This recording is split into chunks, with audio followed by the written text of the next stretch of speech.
Today we're tackling prioritization questions using Maslow's hierarchy of needs. The NCLEX loves to test this because it moves beyond the immediate life and death decisions of the ABCs: airway, breathing, and circulation. You use Maslow's when the ABCs are stable across all patients, but you still have to decide who to see first. The hierarchy itself is a pyramid of needs. At the bottom, the most fundamental and highest priority are physiological needs. This includes things like oxygen, fluids, nutrition, body temperature, elimination, shelter, and rest. One level up is safety and security, which covers physical safety from harm as well as emotional security. Above that is love and belonging, then self-esteem, and finally, at the very top, self-actualization. On the exam, you will almost always prioritize the lowest level on the pyramid. A physiological need will almost always beat a safety need, which will always beat a love and belonging need. Let's walk through a classic exam-style question. You're getting a report on 4 patients. Who do you assess first? Patient A is a post-operative client reporting pain of 6 out of 10 and requesting medication. Patient B is an elderly client who is confused and has been trying to get out of bed without assistance. Patient C is a new diabetic who is anxious and needs teaching about insulin administration. Patient D is a long-term care resident who is refusing to eat because their family has not visited this week.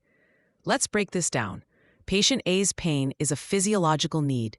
Patient B's confusion and attempts to get out of bed represent a major safety risk.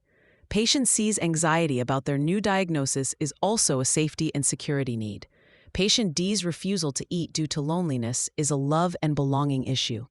Based on a strict reading of the hierarchy, the physiological need of pain comes first. However, the NCLEX demands you assess for the most critical, life-threatening situation. While pain is physiological, a rating of 6 out of 10 is an expected finding and not immediately life-threatening.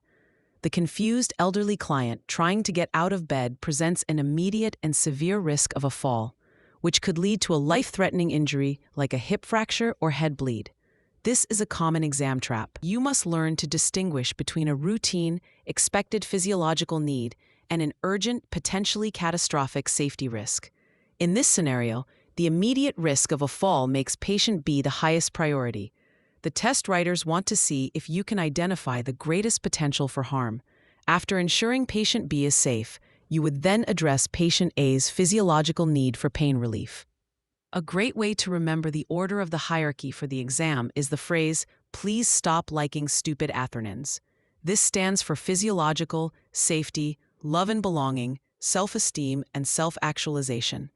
When you see a prioritization question without an obvious ABC issue, immediately categorize each option using this framework. Identify the need for each patient, place it on the pyramid, and look for the most fundamental unmet need, always keeping an eye out for that immediate, critical safety risk that can jump the line.